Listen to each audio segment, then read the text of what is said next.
Good morning, everybody. Have you ever wished that you could hear the sound of popcorn all the time with none of the calories? That's what you can get when you have a heavily modified or medium modified Hyundai Elantra Sport. This is Kevin. Nice to meet you. Kevin, how you doing? Thanks for coming up this morning. Tell the people what you have here. I have an intake and downpipe and a hot pipe upgrade and an E30 mix tune with a drag tune on top of it. Okay. About 240 wheel maxed out on stock turbo. So you have kind of the basic bolt-ons with a tune, but you're also running a bit of E85. Yeah. No intercooler, and you have plans for a bigger turbo, correct? Yep, I ordered it. So Okay. So in stock form, this car, well, it's got a 1.6 liter turbo. Mhm. Stock form, it's like 200 horsepower, 195 torque, right? Yes, sir. What are you making crank or wheel? Whichever. wheels 240, crank it's up maybe 280, 300. So you're making 240 at the wheels, and these come with 200 crank. So again, another example of how amazing modern turbo technology is. We know that, Matt's Fiesta ST was making hundreds of more foot-pounds of torque over stock. Same with the Focus RS, same with this. So it's a really good time to buy a car. It's a really good time to buy a car. A lot of people are complaining about things going turbo because NA sound good or they're fun. I get that. But you can have the return on mod investment right now is nuts. So we're going to take this for a drive and talk about it on the way. And I'm pretty curious because this thing's very loud when you go by. It makes a lot of really cool sounds. Do you like to drive it in D or Tiptronic? Tiptronic. Paddles is way better. So it's 7-speed, right? Yep. 7-speed automatic, or you can get it with a Dual manual, clutch. of course. Yep. 7-speed, that's right, 7-speed dual Dual clutch. clutch. Just like a Porsche. Just like a Porsche.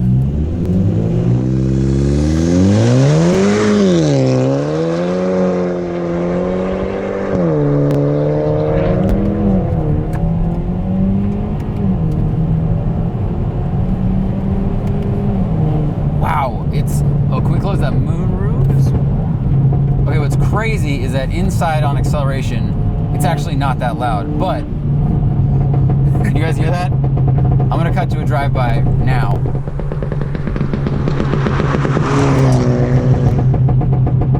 It sounds like a popcorn machine. I've never heard such a steady, it's a blender with frozen strawberries in it, right?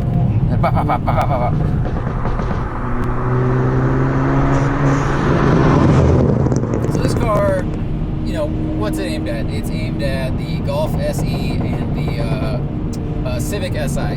Fairly similar price point, similar engine size. The Civic is, $22,000, 1.5 liter turbo, similar horsepower out of the box, similar weight. They're about 3,000 pounds. The Elantra Sport, compared to the regular Elantra, gets 50 more horsepower, stiffer suspension. They revised the electronic steering a bit. The big deal is the multi-link rear suspension. So the regular Elantra comes with a torsion beam, and this has a multi-link, so it's gonna stick to the ground better in the back. It's gonna be more compliant, and I have to say, over this lightly bumpy road, this thing feels great. I mean, there's a little understeer, but There's no tires. there's no tires. There's tires, but they're not good tires. Stock tires. Stock tires. The ride's good. I read some reviews where people were complaining about the steering, but I actually think the feedback is pretty good. It's responsive. Yeah, it's responsive. I think it'd be pretty close to the Civic Si I drove, if you guys saw that review. Or the better one is actually the review I did of the NA Performance Civic Si that was making 310 wheel. That's more similar to this car. Wow, do you just drive and then lift off throttle all day long? Because it sounds so ridiculous. The hate I get. I kind of understand. When you're going by, it was just like every stoplight. Keeps a smile on my face though. That's You know what? And I can't knock it, because when I had my Subi, it was loud, and then when I had my Pontiac Le Mans in high school, I mean, it was slow. The only thing I did was drive around town in second gear and just listen to it. All right, we're gonna go up the hill now, because up is always more fun in fast front-wheel drive cars. So first impressions, I mean, the chassis feels pretty good. Feels like a nicely sorted front-wheel drive car. I think this car came out in 17? Yeah. And They had redone the chassis from the previous generation, so obviously it's going to be stiffer. It's got thicker sway bars, sport suspension, all that stuff that comes with a sport model.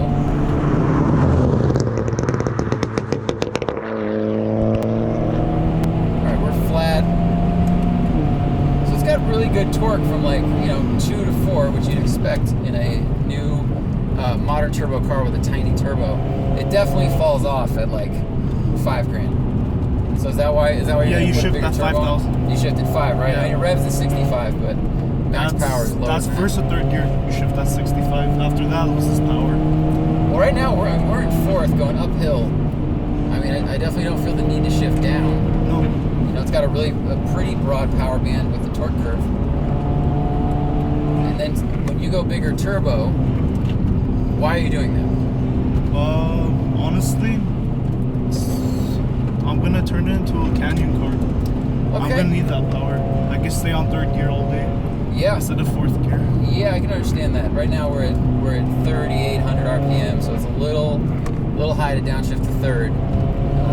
You could definitely use some tires and the brakes. I think these brakes are the monstrous 12-inch. They are bigger than the regular Elantra, but they're still They're used. so long. They're what? I have 11,000 miles on them. Hard every weekend. I go to Crest. I believe it.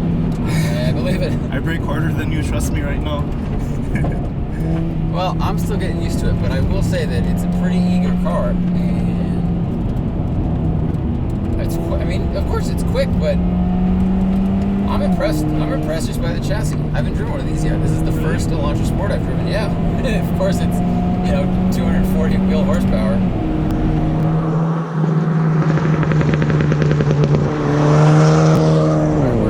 We're in a gear. Yeah, so it slows down. The acceleration slows down as you go faster, of course, because that's physics. What I like about this over the Civic Si is it doesn't look like a Civic Si. And I know that looks are subjective, I'm sorry, but I think this is a pretty good looking little sedan. I like the little ducktail spoiler they've molded into the trunk. The front looks a little bit like a Dodge Dart, but better looking, better executed.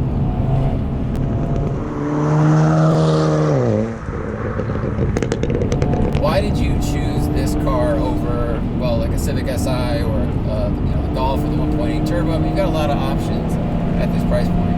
Well, first of all, I had a Kia Forte 5SX, full bolt-on, E30 mix, full suspension chassis, and I tracked it out.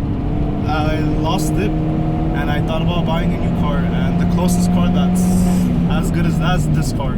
It's basically, it has everything a Veloster would have, but a smaller turbo core. Okay. So that's the only down part. But the tune options are insane, and there's not a lot of many people who tune the car or make parts for it. There's a couple of them that make it. About 3 or 4 really good companies and tuners. And the power they give out versus, let's say you put in a stock SI versus this, it's a good run. But once you do full bolt-on on this and full bolt-on on SI, it walks by it by miles. Why is that? I know this is, the engine on this is a 1.6, the SI is a 1.5, but walking by miles, it's got to do something else. Is the engine instant response? Okay. Instant response. It's full throttle everywhere. And this comes with big injectors, you said, right? The stock injectors are they're big. really loud when you turn the car on. Yeah, they are. When we had the hood up, it was, most direct injection cars nowadays are like. Yeah. So you bring up the Veloster. I mean, this car is in an interesting place in Hyundai because, the Veloster N and R are out now, and they're a little more interesting looking. And then you've got the Genesis company, which is kind of going after the upper market, like BMW. Yeah. So this kind of lands. It lands in SI territory, and as interesting as the Veloster looks, if you don't want a hatchback, or if you want 4 doors, not 2.5. Because I don't like the 3rd door in that car. No. I don't. If it was a clamshell, I totally get it. I'm all over it. But it's like a traditional hinge door, but it's just small. Have you drove it? Maybe once. I have not. Matt drove it. So if you guys want to see a review, watch that one. If I were you, I'd drive the Veloster and you drive this. This car has better suspension than the Veloster. Think so? Handles better, yeah. I drove it. read the specs on the N, so I'm not sure like if the geometry is different, if the size is different. I'd have to check. But I mean, this is it's a good time to buy cars. Like you can get the Fiesta ST was the fun cheap car. They don't make it anymore, and now you got this SI, like $20,000, and you have 200 turbo horsepower and the potential for a lot more with not too much work. I mean, this thing hustles, and I like the steering in this. I think it's electronic, but they did a good job tuning it. It feels pretty communicative. You know, the interior, like for this money, you're getting this. I think this is nicer looking than the Civic. The Civic is really functional, but I didn't think it was the best looking the best looking interior. It was very functional, but the steering wheel felt a little cheap. This has the flat bottom wheel because race car to go along with its 7-speed PDK. I know it's not PDK. Don't yell at me in the comments, please. Oh, what else? This came Bucket with. seats. Do you get any? These seats are nice. Mm-hmm. These seats are really good. These seats are good. Materials are fine. Did you get any options on it? Basically, it's the regular sunroof, right? Sunroof. It comes all mandatory. Oh, okay. What are they? Oh, the options on this were just like a bigger screen, Yeah. which you don't. And you system, don't need. I ordered system already. Getting Yeah. installed next week. Okay. Yeah, I mean, these cars come with a ton of stuff. I think the stock is like you get CarPlay, you get a 7-inch screen, heated seats. Did you add those, or those? It comes with that. Came with it. You know, they give you a lot. They know their market wants a lot of stuff, and more cars are throwing in nice things in the price, or they build it into the price. But it is easier to swallow than checking an option box and seeing that the number's getting a lot bigger. This thing's quick. Yeah. This is quick. It's real fun. It dances a bit. I think with some suspension and tires. Yeah. I mean, this thing's gonna murder canyons and probably, you know, Streets of Willow or something like that. Like that would be a great track for this. Big Willow, it definitely runs out of steam. You know, I've read that it runs out of steam at 80 miles an hour right now with the turbo size, but when you get a bigger one, it'll be fixed. But dude, this is solid. You drove it like I would you stole definitely it. buy this over a Civic. I would definitely get it based on looks inside and outside. And I think, like you said, there's not a lot of tuners for Hyundais right now, but they're going to be more and more. I doubt that. The software is really hard. Is it? It's really hard. The only one that I tried a couple of them out, but Torque Motorsports has the most conservative but top power you could get out of the car without having any issues, like gaskets and studs and pistons. So people were blowing those apart? Yeah, because tuners, you want more power, let's max out the turbo and everything just blows up. But what this tuner does, he does it to the limit, but in a conservative way. That's what you need to do. That's something, we had a great talk once with Steve Dinan. Yeah. Like, it's Steve Dinan. He knows a lot about a lot. And we asked about tuning and what's the real ceiling, and he's like, well, you know, every 10% you increase the power output of an engine, you are taking life off. And there's too many people that get caught up in a number. You know, they'll say they saw this car on the internet and it was making 260 wheel, right? And it's some shop's car that they crank everything all the way up to 11. They bring their car in and they're like, I saw you can hit 260. I want 260 also. But they have to daily drive it. Like, well, then the car is going to break. If you tune it within an inch of its life just to hit a number, it's probably going to break. But if you back it off a bit, it'll be reliable. It'll keep working. You won't waste a ton of money. And it's going to be plenty quick, right? Like Daily car. Take off 30 horsepower. It's fast enough, and it's going to keep working. Because you know what's a lot slower than 230 horsepower? Is 0 if you blow your engine up.